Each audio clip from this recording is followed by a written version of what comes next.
ഇതിനെപ്പോലൊരുത്തം വീട്ടിലുണ്ടെങ്കിലോ മനുഷ്യ ജീവിതത്തിൽ ഒരു സമാധാനം ഉണ്ടാവും.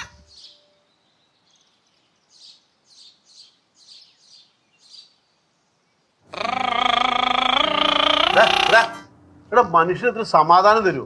നീ എന്താണ് ഈ പട്ടി കാരണം പോലെ പാട്ട് പാടണം? എന്താ ഇത്? ബാക്കിയുള്ളവർക്ക് സമാധാനം വേണ്ടേ? ഒന്ന് മര്യാദയ്ക്ക് ജീവിക്കണ്ടേ ഇവിടെ? അപ്പൊ ചുമ്മാ സീനാക്കാതെ പോയാപ്പാ.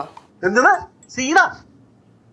അപ്പൊ എന്റെ പൊന്നപ്പ അന്ന് പോയപ്പോ വെറുതെ സീനാക്കാണ്ട് തന്ത വൈബ് കളിക്കാൻ. എന്താ നീ പറഞ്ഞ തന്നയാ?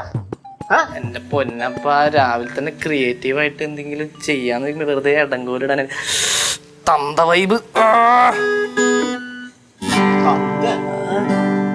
अच्छा चलता हूँ दुआओं में याद रखना.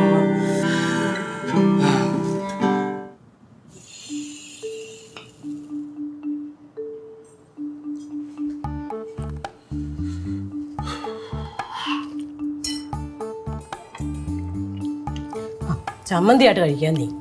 എന്ത് ചമ്മന്തി? എന്താ പറ്റിയേ? ഞാൻ ആലോചിക്കുന്നേ എന്തിനാ ഇങ്ങനെ ജീവിക്കുന്നത്? ഇതല്ലേ വലിയ വലിയ ആൾക്കാരായിട്ട് വർഷങ്ങളായിട്ട് ചിന്തിച്ചുകൊണ്ടിരിക്കുന്ന കാര്യം. ബുദ്ധനും ഇതൊക്കെ തന്നെയാണ് ചിന്തിച്ചുകൊണ്ടിരിക്കുന്നത്, എന്തിനാ ജീവിക്കുന്നതെന്ന്. ഇതിപ്പോ ഒരു പുതിയ ചിന്തയായിപ്പോയി. അവരെ എന്തിനാ ജീവിക്കുന്നതെന്നാ ഞാൻ പറയുന്നത്. അതല്ല പിന്നെ എന്തിനാ ഇങ്ങനെ ജീവിക്കുന്നത്? എൻ്റെ മനുഷ്യ, ഒന്നെങ്കിൽ നിങ്ങൾ ഈ ദോശ തിന്ന, അല്ലെ കാര്യം പറ. ഇതൊരു ചുമ്മാതെ കിന്നിരിക്കാൻ വന്നേക്കുന്ന ഈ ചൂടത്ത് കിടന്നുകൊണ്ട് പൊരുത്തപ്പെടാനാവുന്നില്ല. എന്നോടാണോ? അല്ല, അതിന് നേരത്തെ ആവുന്നില്ല. നമ്മുടെ മക്കളോടെ ഇവിടെ പൊരുത്തപ്പെടാനാവുന്നില്ല. എൻ്റെ ഭാഷ പ്രശ്നം, എൻ്റെ സബ്ജക്റ്റ് പ്രശ്നം, എൻ്റെ ടൈമിംഗ് പ്രശ്നം. ഇപ്പം തന്നെ ഞാൻ സീൻ കളിക്കുകയാണ്. സീൻ എന്നതാ? നമ്മുടെ ഇളയ സന്തതി ഉണ്ടല്ലോ, അവൻ അവിടെ കിടന്ന് പാട്ട് നോക്കി കാറുക. ഞാൻ അവനോട് പറഞ്ഞേ, മനുഷ്യന്മാർക്കൊരു മനസ്സമാനം അവന് പതുക്കെ പാടാൻ പറഞ്ഞേനെ. അവൻ്റെ തന്തയ്ക്ക് വിളിച്ചിടി. തന്തയ്ക്കോ? നിങ്ങളുടെയോ? പിന്നെ നിങ്ങൾ അത് കേട്ടോണ്ട് ഇങ്ങോട്ട് പോന്ന് അപ്പഴേ കൊടുക്കട്ടെ മനുഷ്യ. കാരണക്കൂടി നോക്കി പറഞ്ഞു അവനിട്ട്. ഓ പിന്നെ വേണം മനുഷ്യ, നിങ്ങളെ നമുക്ക് ഒന്നേ ഉള്ളെങ്കിലും ഒലയ്ക്ക് കടിച്ചു വളർത്തണം. ഞാൻ കാണിച്ചു തരാം എന്നാ കാണിക്കേണ്ടതെന്നുള്ളത്. എന്നാ പോയി അടിക്ക്. അതിപ്പോ നിങ്ങൾ ഇവിടെ ഒലക്കയില്ലെന്ന് അറിഞ്ഞോണ്ടൊരു വർത്താനല്ലേ പറഞ്ഞത്. അത് വേണ്ട. ഒലക്കുണ്ടായിരുന്നെങ്കിൽ നീ ഇപ്പൊ പോയി അടിച്ചേനെ.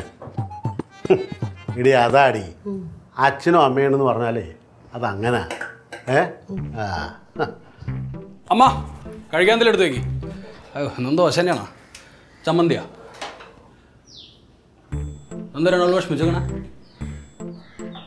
ഹലോ, അച്ഛൻ വല്ല കോമഡി പറഞ്ഞ? ഇനിയിപ്പോ ഞാൻ അങ്ങനെ മണ്ടക്ക് കയറി. എടാ മാനസികമായിട്ട് തളർന്നിരിക്കോടാ അച്ഛൻ. മാനസികമായിട്ടോ? മാനസികമായിട്ട്. അത് ഞാനൊരു ഹോമിയോ ഗുളിക വരട്ടെ? എടാ അച്ഛൻ ഒന്നാമത് മാനസികമായി തളർന്നിരിക്കുമ്പോഴാണ് നിന്റെ ഇവിടുത്തെ വർത്താനം പറയുന്നത്. അങ്ങനെ എന്തിനിങ്ങനെ ഗോഷ്ടി കാണിക്കണം? എന്തിനാ? കാര്യം പറഞ്ഞാ പോരെ? എടാ നിന്റെ ഒരു അനിയനുണ്ടല്ലോ ആകാശ്, അവൻ ആ മുറി കിടന്ന് പറഞ്ഞ് കാല് പൊളിക്കുമായിരുന്നു.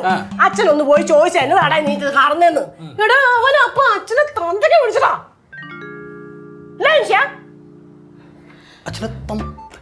അച്ഛനെ തന്തയ്ക്ക് വിളിച്ച കാര്യ പറഞ്ഞത്. അതേടാ എന്റെ തന്തയ്ക്ക് വിളിച്ചു. അവനോടെ അച്ഛനല്ല, നമുക്ക് ചോദിക്കണ്ടേ? ചോദിക്കണ്ട അച്ഛാ? അച്ഛന്റെ തന്തയ്ക്ക് വിളിച്ചാ?